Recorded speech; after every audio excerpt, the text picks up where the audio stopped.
Okay, thank you. Well, thank you very much, and thank you both to Glenn and Tim for inviting me here to give a paper at this conference. Now, as a staff economist at the Bank of England, I also have to make the usual disclaimer that these are my own views, are not those of the bank's policy committees. And as I'm not a policymaker, what Quan and Tim asked me to do today is take a sort of more retrospective look at some of the things that we on the staff at the Bank of England feel we've learned about QE as implemented in the UK, about how broad money fits into that picture, and in particular how a monetary approach to QE can be useful to shed light on how it works. What I want to try and do is show how we've used what we've learned to improve our models and guide some of our research. So it's going to have a bit of a narrow focus and a bit more of a nuts and bolts approach than some of the other papers here today, but along the way hopefully I'll pick up on some of the issues mentioned in earlier presentations. Now, I think it's fair to say that relative to other central banks, staff research at the Bank of England has placed more weight on the broad money interpretation of QE than others. And by a broad money interpretation of QE, I mean analysing QE through the lens of the demand and supply of a broad measure of money. Although it is also true to say we have employed many of the methods that Chris surveyed earlier that many other people have looked at. Now, I think there's a common misperception among some commentators and academics in the UK that the bank just uses a single central forecasting model which has no role for money and credit. But that's not really true. We've always used a suite of models approach at the bank, where the results of other models can be imposed on our central forecasting model. And as part of that suite, we've always had empirical models of money and credit. And what that meant was that we were able to analyse QE using a monetary approach from the word go back in 2009. And we've continued to develop the framework given how QE has worked out in practice. And the paper I circulated for the conference, which is co-authored with several colleagues at the bank, describes a model that really summarises our current thinking on this. And in the presentation, I'll try and summarise what we've learned about QE and broad money over the past 7 years, and how we've built that into this framework and how it influences our future research. Now, this table shows the estimated impact of QE1 in the UK using a number of different methods at the bank. And most of them involve feeding event study impacts on financial markets that Chris took us through estimated vector autoregression models and the like. But the table also includes, here shown in red, an approach using our empirical monetary models at the bank. And conveniently, we found the results from the monetary models supported the quantitative impacts from the other approaches, both in terms of the overall impact of QE on financial market prices, but as well as on the effect on the real economy and inflation more generally. But actually, the monetary approach has proved more than just a useful cross-check on those other methods. We actually use it as the main way to trace out the path of the impact of QE in the MPC's forecast. So why is this? Why is the monetary approach useful? Well, I think one disadvantage of event study analysis is they don't really tell you what happens to asset prices after the initial impact. Do asset prices overshoot? Do they undershoot? Or is the initial impact on asset prices the same as the long-run impact?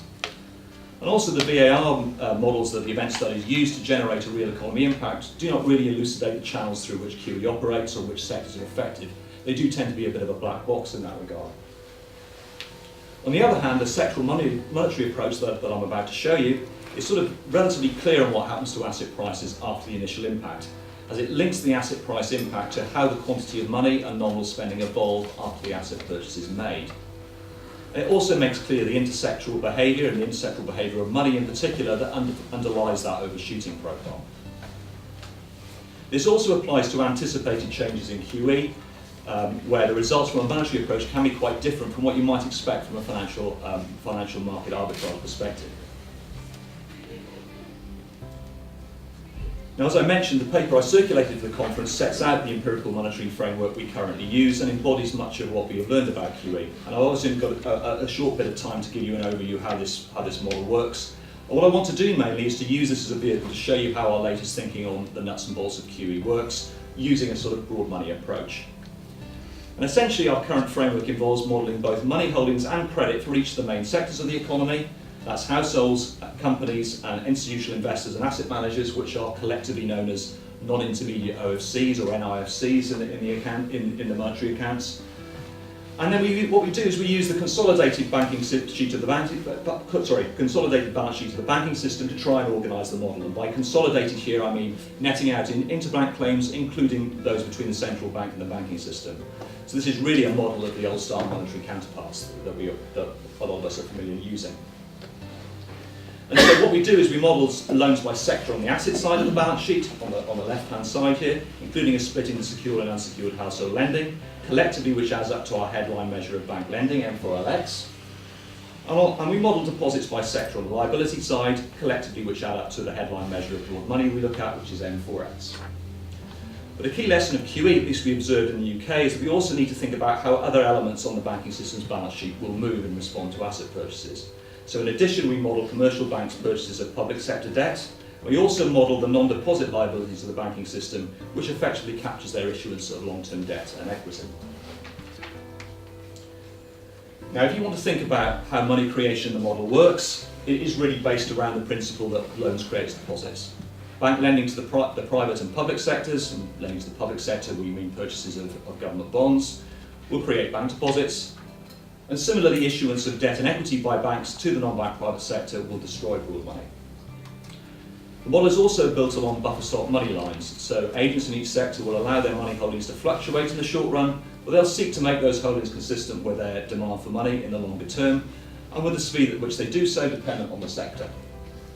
And to implement this empirically, we use a sort of error correction specification for money demand. Now, a key part of the model, especially for the analysis of QE, is that the demand for money by asset managers and institutional investors, the NIFCs that I referred to, this is the key mechanism. And this works in what I might call classic Condorcet fashion, where asset prices and financial market yields must move either immediately or over time to make asset managers hold the deposits created by either lending or QE asset purchases. So the demand for money by this sector pins down asset prices and sort of summarises the portfolio rebalancing that follows from an increase in QE. Now, just to fill out the rest of the model very, very quickly, the aggregate demand side of the model is built up from a set of sectoral blocks. And in each sectoral block, which I've sort of listed here, we estimate a 3 or 4 variable system consisting of money and credit and a relevant sector variable. So each sector has its own money-demand relationship, and there are then estimated feedbacks between money, credit, asset prices and spending. And the model also includes the sort of standard wealth and cost of capital effects on consumption and investment, which is what really drives the impact of asset prices and yields on real spending in the economy. Although given Jamie's presentation earlier, we have to recognise that these are estimated relationships, and the size of them in the context of QE is obviously still open to question and debate. But fundamentally, another point about this framework is, as it's a sectoral model, the impact of money on the economy will depend on where that money is created. And we'll see that as we go through with QE. Just finally, to show how the rest of the model is filled out, we build up an aggregate impact. We obviously have a banking sector in the model, and we model the bank as a price setter in loan and deposit rate markets. So loan rates and deposit rates are a markup on bank funding costs, and those funding costs themselves depend on risk-free rates, but also risk premium in capital markets when they're issuing bonds and equities. And the banking sector is also modeled as a price taker in some asset markets, in the sense that the quantity of bonds that they both buy and issue depends on the yields available in financial markets. Those sectoral blocks are then bolted together in a relatively rudimentary way to produce a macroeconomic identity. So we have consumption investment feeding into a GDP identity, and we then have a Phillips curve to determine inflation. So that's how the model is built up from the sectoral level, and it gives you an aggregate impact. So that's a quick whistle-stop tour of the model. What I wanted to do mainly was use the model as a vehicle to show you how we think about QE works and how a monetary approach can be useful. In the next few slides, I want to look at 4 characteristics or features of the broad money approach to QE that to me at least seem quite important. Now, first of all, a monetary approach implies that an anticipated change in QE will typically cause asset prices to overshoot their long-run impact. And underlying that overshoot is a sectoral transfer of money holdings. Secondly, there are likely to be offsetting effects on other components of the bank's balance sheet, banking system's balance sheet, so that generally there will be some leakages for QE. So although there'll be a direct impact on money, there'll be some offsetting effects on other bits of the balance sheet. And this generally means that the impact of QE on broad money will be somewhat less than the increase in narrow money or reserves that are created by QE. And this sort of emphasises that it's the broad money impact rather than the sort of narrow money or reserves impact that really matters through this approach. Third, it's also important to understand how lending might respond to QE. Now, in the UK, QE was not designed or expected to increase bank lending. It was meant to work around the banking system through capital markets. And in the monetary approach we have here, we also firmly rule out there being any sort of simple money multiplier effect from higher reserves. But there may be some indirect effects on lending, particularly through bank funding costs that arise as an indirect effect of portfolio rebalancing that it's worth understanding and monitoring. And then finally, anticipated changes in QE in the future will actually typically cause prices to undershoot rather than overshoot. So essentially, the path of both current and expected future asset prices will matter quite a bit for the asset price impact and how it unfolds. So turning very briefly to the first of these, and QE and asset price overshooting, what you get from an unanticipated change. Now, as many people have already noted, the aim of the programme in the UK of QE was to purchase longer-term gilts from the non-bank private sector in order to boost the deposits of institutional investors and asset managers, or NIFCs as they're called. And then the key channel through which this then affects asset prices is, however you want to call it, most people call it portfolio rebalancing, that occurs within that sector, within that NIFC sector. And the idea here is very simple, that if deposits are an imperfect substitute for risky assets such as bonds and equities, those asset managers who sold the gilts will not want to hold on to the bank deposits but reinvest them into equities and corporate bonds, and then that should lead to some sort of hot potato effect within the NIFC sector, which will push down on yields and increase asset prices. But importantly, the monetary approach then tells you what happens to asset prices after that point, as households and companies respond to those lower yields by increasing their expenditure plans. Now, if these sectors are to spend more, if households and companies want to spend more in response to higher wealth or lower yields, then they need more bank deposits. There's a transactions demand for money.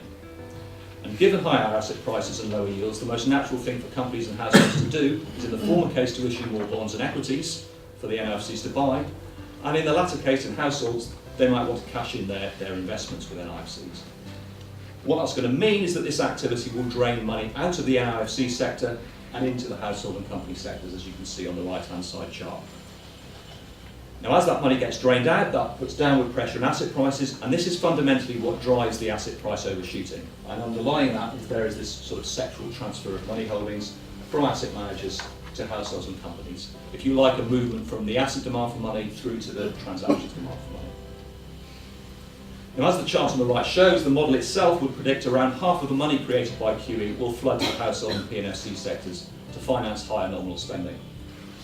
So overshooting and a transfer of sectoral money holdings are essentially the two, asset price overshooting and a transfer of sectoral money holdings are sort of two sides of the same coin. Now, the second issue I mentioned was that we should expect there to be QE leakages. And usually when we think about QE in a stylized way, we imagine shifting a money supply curve that is inelastic with respect to financial market yields, as shown here.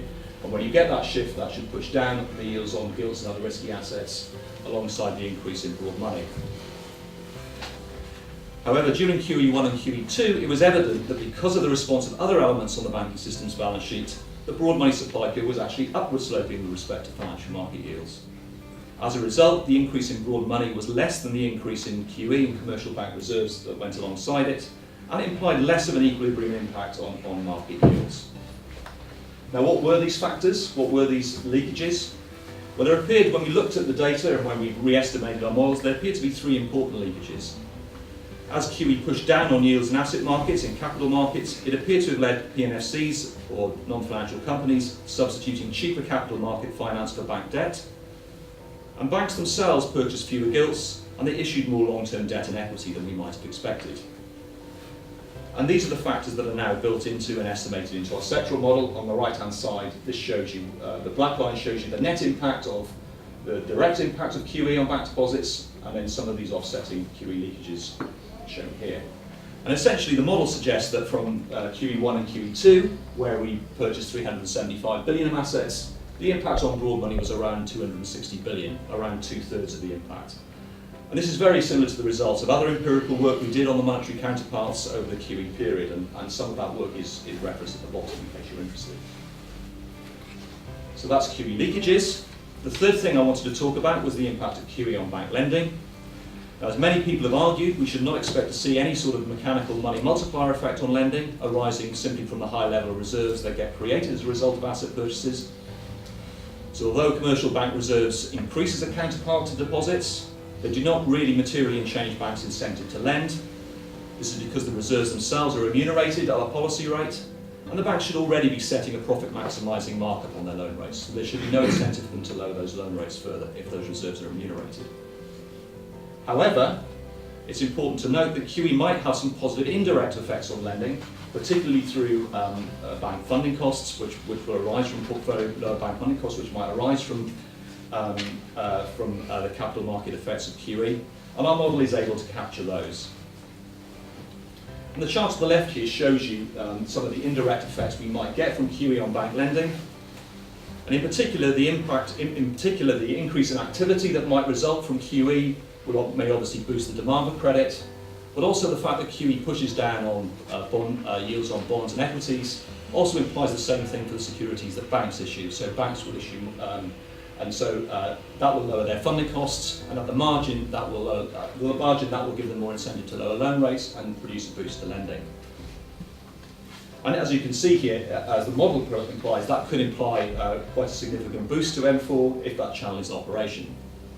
However, these indirect channels, if they were at work, weren't very evident in QE1 and QE2, when, as we know, lending fell, as other people have shown, and only QE was really able to sustain positive money growth during this period.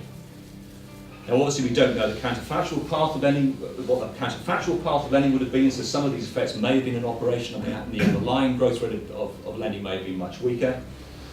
And I think it's obviously something to look out for now in assessing the latest round of QE, whether there is some of this indirect effect on lending going on, given that the banking system, as people have noted, is less impaired.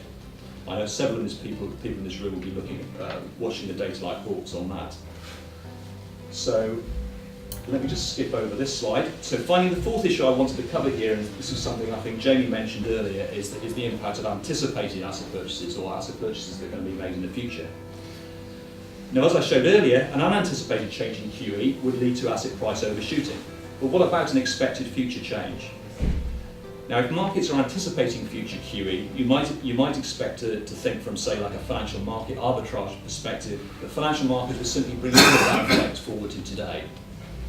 It would simply, and you would basically just get the same effect as if the purchase happened now. But actually, a monetary approach where we use the demand and supply of broad money, this actually gives you a different perspective on this. Now this chart summarises some recent work we've done, where what we do is in the money demand function for NIFCs, we add in expected future capital gains as an argument in their money demand function. That obviously gives that money demand function a forward-looking nature. And what that means is actually asset prices will actually undershoot their final impact if the purchases are expected to be made far enough in the future. Now, this is because although asset prices will respond to an expected change of the future stock of money in the future, agents still need to be content to hold the current stock of money that exists today. So if you do have an anticipated change in QE in the future and asset prices do start moving today, what that's going to do is lower the current share of money in the value of the portfolio. Now, to be content with that, investors have to believe the opportunity cost of money holding is higher, and that the risky assets that they're holding will appreciate in the future. That's the only way they'll be prepared to hold a lower share of money. What that means is any jump in asset prices can only be partial. There has to be an expected capital gain in the period leading up to the purchase, and that means they'll be undershooting. And what this, I think, emphasises is that it's the current and expected future path, the whole path that matters for the asset price response, and not just either the current flow or the expected terminal stock that you get at the end of a program. So just to finish off, I was going to go through a couple of other issues, such as the role of broad money under the conventional policies, such as Operation Twist, and in some of our funding schemes. I think here there's a broad money aspect to these things, which is quite interesting.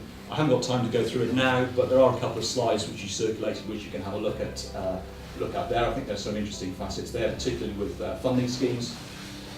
What I did want to end up on, let me just flip through those. As you can see, there's some slides here if you want to have a look at them. What I did want to end up on is just to flag a couple of things that other people have raised about the measurement of money. These are things I think that should be on our research agenda looking forward. First is the issue of the gilts that the Bank of England purchases as a part of its QE are often used as collateral in repo and other secured lending transactions. And those gilts themselves, or that collateral, can circulate in financial markets through the so-called collateral chains. So there's an issue here if the Bank of England is buying those gilts and those gilts enter these collateral chains, whether there's some offsetting effects of QE that's undesirable or having a detrimental effect that could limit its impact. Similarly, something that Charles has been very forthright in thinking we should take more account of is unused credit facilities and the role that they play. And in particular, unused credit facilities could be viewed by both households and companies as akin to holding a deposit in terms of its immediate liquidity and purchasing power. And we have some work in train to look at this empirically for the corporate sector. So unused credit facilities, I think, is something we should think about. I think it's also relevant for some of the issues when thinking about the reaction of lending in the early stages of the financial crisis. One reason I think you observe lending having a lagged effect of the financial crisis is that households and companies were able to draw on facilities in the very early stages of the crisis, and it's only later on that you actually see lending increasing as those facilities. So I think those are two important things. I think there's a need here for those of us who generally believe in the importance of broad money to try and integrate both collateral and unused credit facilities into the broad money framework. And in the case of collateral, I think it suggests to me a bigger role for thinking about secured borrowing and secured rates on that borrowing in the transmission mechanism than we currently do in many models at the moment. And with that, I think time's up. Yeah, so I'll leave it there. Thank you very much.